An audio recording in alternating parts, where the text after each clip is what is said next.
स्वागत है हमारे सभी टेक्नीशियन भाइयों का way to repair schematic tool के अंदर।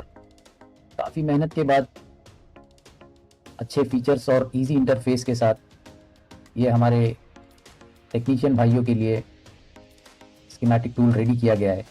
इसके अंदर काफ़ी सारे फीचर्स हैं जिसके बारे में मैं इस वीडियो में एक्सप्लेन करना चाहूँगा आप सभी को। तो वीडियो को स्किप ना करें, ध्यान से देखें, जिससे आपको इसका सही इस्तेमाल और अच्छी तरह से इसके ऑप्शंस के बारे में और फीचर्स के बारे में आपको समझ में आएगा। तो आइए शुरू करते हैं अपने फर्स्ट ऑप्शंस के साथ।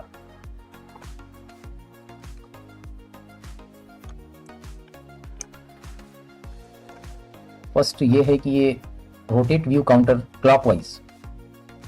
कभी ऐसा होता है कि जूम करने के बाद आप कोई सिंगल कनेक्शन चेक कर रहे हो, जैसे ये कनेक्शन में लिया, ये कनेक्शन जूम करने के बाद आप एक सिंगल कनेक्शन के ऊपर फोकस कर पा रहे हो, लेकिन आप ये रोटेट बटन का यूज़ करके आपको पीसीबी का फुल व्यू मिल जाएगा, जिससे आप सारे कनेक्शंस को एक एक करके अच्छे तरीके से चेक कर सकते हो। ये बटन के अंदर, ये ऑप्शन के अंदर ये एक खासियत है। काफ़ी नए लोग जो नया इस्तेमाल करना शुरू करते हैं, उनको इन सारी चीज़ों के बारे में नहीं मालूम होता है। तो बस ये वीडियो बनाने का यही मकसद है कि कुछ चीज़ों को बेहतर तरीके से इस वीडियो के अंदर एक्सप्लेन किया जाए, जिससे कुछ फ्रेशर लोग जो होते हैं उनको भी समझ में आए और जिनको नहीं मालूम है उनको भी समझ में आए। सेकंड ऑप्शन जो है वो है मिरर व्यू। मिरर व्यू के अंदर क्या होता है, कभी कभी हम अपने मोबाइल का मदरबोर्ड हाथ में लेके और बोर्ड व्यू या बिटमैप के अंदर चेक करते हैं, तो देखते हैं कि बिटमैप के अंदर एंगल अलग है और अपने हाथ में पकड़ा हुआ मदरबोर्ड उसका एंगल अलग है। तो इस मदरबोर्ड के अंदर, इस फीचर के अंदर आप अपने मदरबोर्ड को अपने हाथ में लिए हुए मदरबोर्ड के एंगल को एग्जैक्ट मैच कर सकते हो इस बटन का इस्तेमाल करके। इस तरीके से आपको बस ये मिरर बटन यूज करना है। आप इसको अच्छे तरीके से देख सकते हो कि जिस तरीके से आप अपने मदरबोर्ड को हाथ में पकड़े, उस तरीके से इसका एंगल, बोर्ड व्यू का एंगल और आपके हाथ में जो लिया हुआ बोर्ड है उसका एंगल सेम है कि नहीं। इससे आपको कोई भी कनेक्शन, कंपोनेंट या आईसी देखने में आसानी होगी।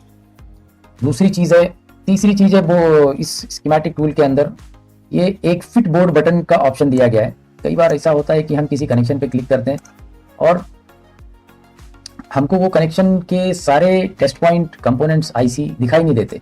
जैसे मैं एक कनेक्शन लेता हूं, कोई भी, ये कनेक्शन लिया मैंने, अभी ये पीसीबी ऑलरेडी जूम किया हुआ है, तो रीसाइज करेंगे तो ही समझ में आएगा कि इसके कनेक्शन कहाँ कहाँ गए हैं। आप डायरेक्टली इस बटन का इस्तेमाल कर लो और उसके बाद आपको समझ में आएगा कि ये कौन से टेस्ट पॉइंट पे, कौन सी आईसी में और किस पीएमयू में जाके ये कनेक्टेड है। तो इस बटन का इस्तेमाल सिर्फ इतना ही है। ये इन फीचर्स को मैं इसी तरीके से एक्सप्लेन करूंगा, और भी आगे फीचर्स हैं, आप ध्यान से वीडियो में बने रहें, आपको सारी जानकारी दी जाएगी।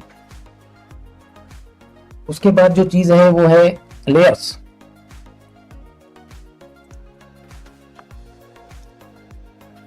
तो मैं यहाँ पे एक मल्टी लेयर मदरबोर्ड ओपन करूंगा।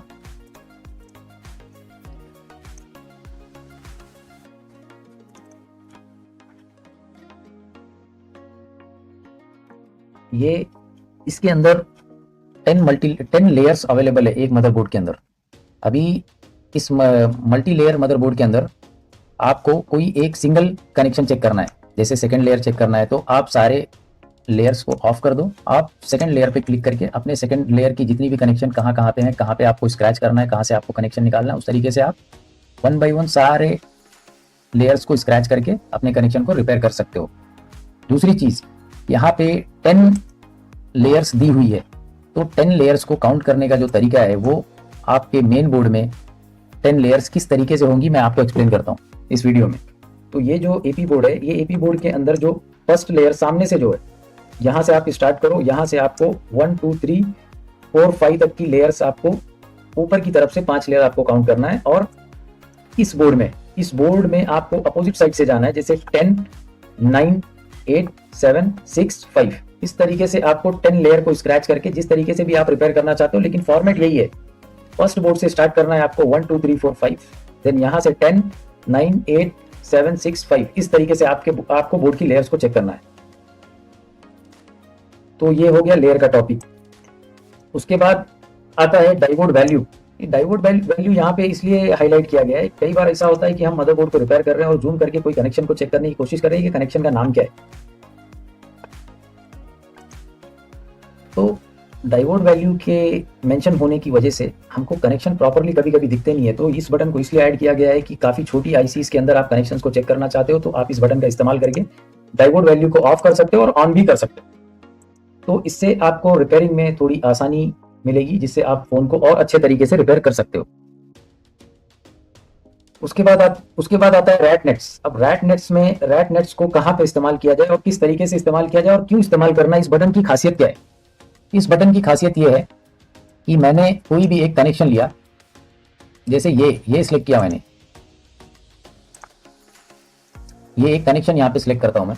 अभी इस वीडियो में आपको मैं जूम करके दिखा रहा हूं कि यहाँ पे एक टेस्ट पॉइंट है, लेकिन आप अगर इसको जूम नहीं करोगे, आप डायरेक्टली बोर्ड व्यू को ओपन करके यहाँ आप लेयर की एक कनेक्शन पे क्लिक करके ओपन है, खराब है, शॉर्ट है, अगर इस तरीके से चेक करना चाहोगे तो आपको लगेगा कि ये कनेक्शन सिर्फ सीपीयू टू वाईफाई ही ट्रैवल किया है बस।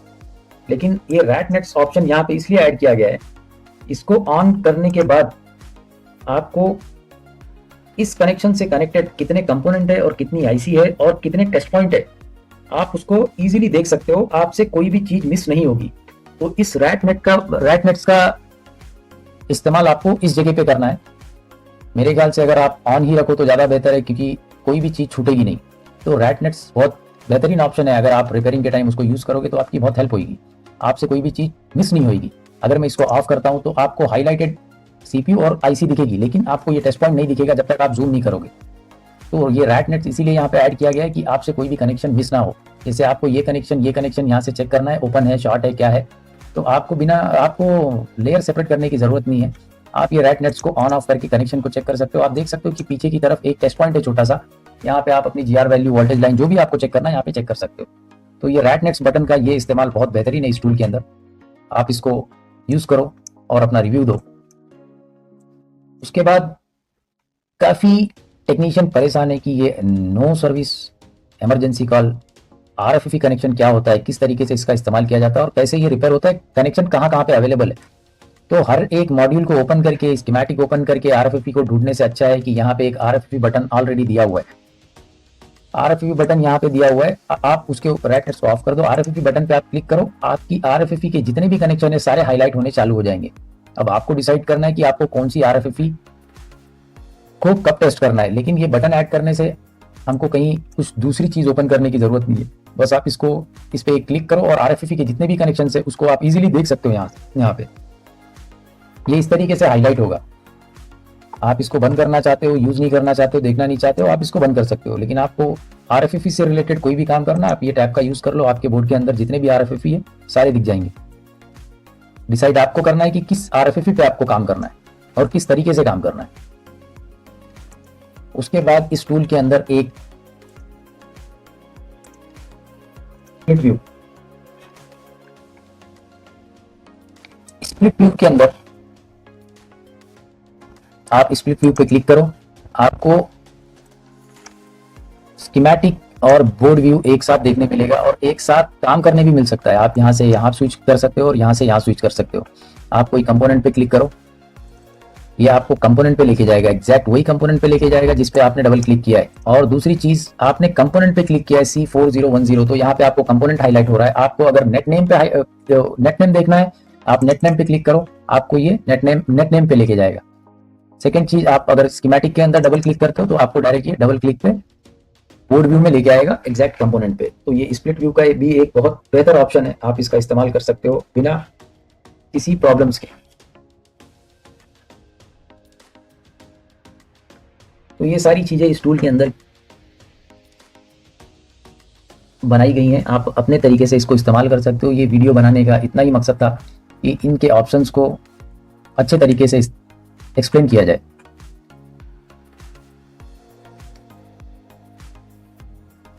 एक चीज और मिस हो गई मुझसे, वो है CPU finder tool. CPU finder tool की खासियत क्या है मैं आपको एक्सप्लेन करता हूं। अभी मैं यहाँ पे एक कोई भी बोर्ड व्यू लेता हूं जिसके अंदर डेटा शीट नहीं है।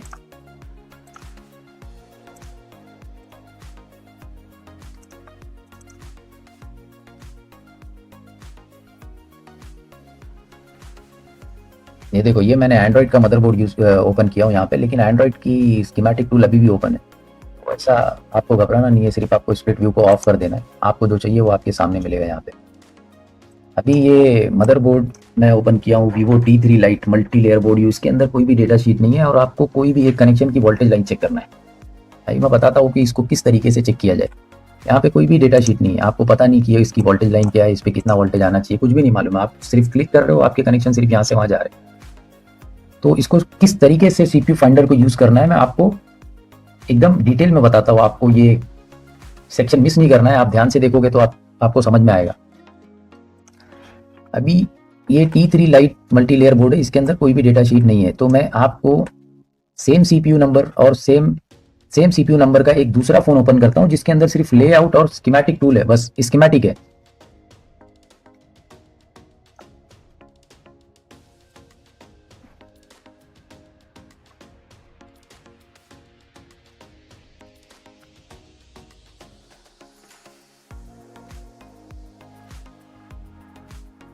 अभी हम अपने टूल को ओपन कर लेते हैं और देखते हैं T3 लाइट के अंदर कौन सा चिपसेट लगा हुआ है।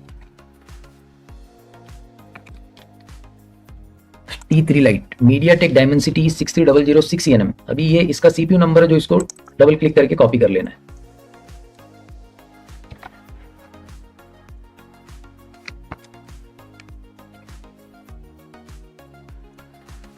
कॉपी चिपसेट और यहाँ पे पेस्ट करना है।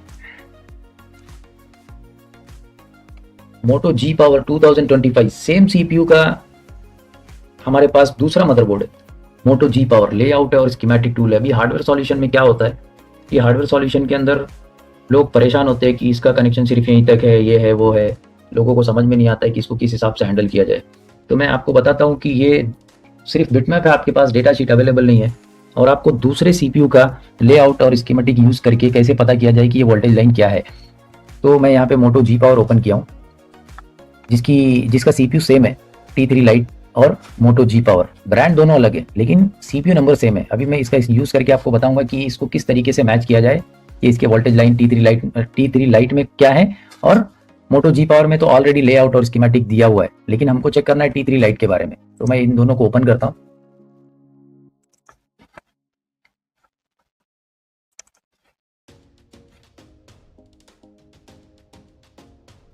यहाँ पे लेआउट में आप देखोगे कि पावर आईसी की पोजीशन कॉर्नर की तरफ है, right side down side corner पे। और T3 लाइट के अंदर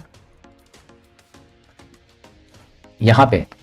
तो सबसे पहले हम इसको इस पीसीबी को रोटेट करके अपने पॉइंट को यहाँ पे लेके आएंगे, या तो उस वाले मदरबोर्ड को रोटेट करेंगे जिससे अपना ये व्यू है वो एग्जैक्ट सेम मैच हो। इस हिसाब से हम अपने बोर्ड को चेक कर सकते हैं और वोल्टेज लाइन को भी चेक कर सकते हैं।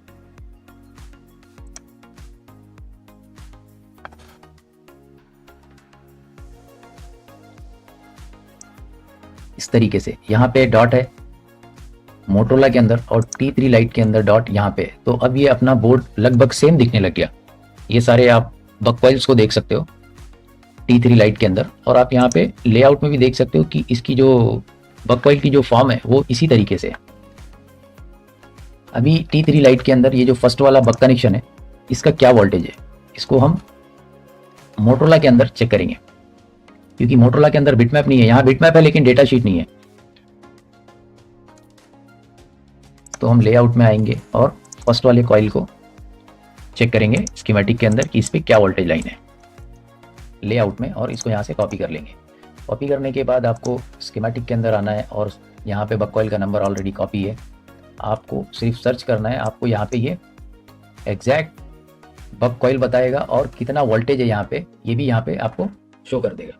इस तरीके से आपको खाली डेटा शीट वाले जितने भी बिटमैप हैं आप CPU फाइंडर टूल की मदद से कोई भी एक अलग ब्रांड को लेके इस तरीके से आप अपने वोल्टेज को वेरीफाई कर सकते हो, कनेक्शंस को भी वेरीफाई कर सकते हो।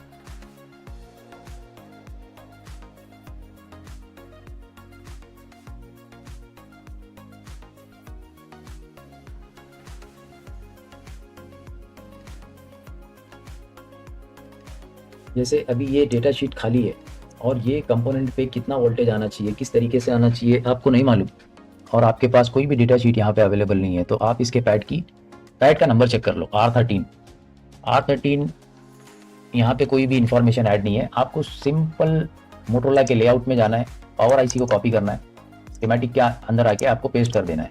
अभी ये पेस्ट होने के बाद आपको सिर्फ सिंपल यहाँ पे पैड नंबर चेक करना है, where is R13 voltage for UFS 1.8 PMU voltage.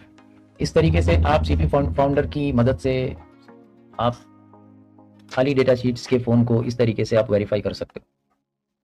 तो ये एक बहुत ही अच्छा टूल है सीपी फाइंडर, आप इसका इस्तेमाल करो। और जिन भाइयों को कोई भी इशू आ रहा है, आप टूल के लॉगिन पेज पे, रजिस्टर पेज पे व्हाट्सएप नंबर दिया गया है, आप वहाँ से डायरेक्ट कांटेक्ट कर सकते हो, आपको आपकी पूरी पूरी हेल्प की जाएगी।